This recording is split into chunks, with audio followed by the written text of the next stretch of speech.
আমরা সবাই স্ত্রী মুভি দেখছিলাম, তো দেখতে দেখতে এক বন্ধুর হিসি পেয়ে গেছে। তো মালটা মানে গেল ওয়াশরুমে, তো ওকে ভয় দেখানোর জন্য আমরা সবাই মিলে আসছি। দেখো একজন এখানে পোজ নিয়ে বসে আছে কেমন, ওকে ভয় দেখাবে। আর একজন আসছে বাইরে, ওখানে আর একজন পজিশনে আছে। এই যে বেরোচ্ছে বেরোচ্ছে সামনে দিয়ে।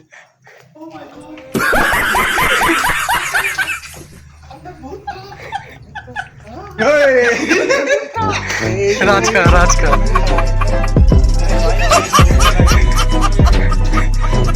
ইরা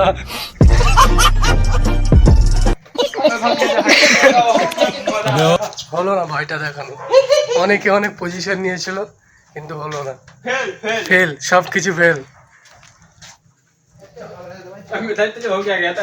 अरे मैं सो गया था यार, इनका हंसी सुन के कैसे भूत जैसा आवाज दे रहा, मैं गिर गया यार उल्टा।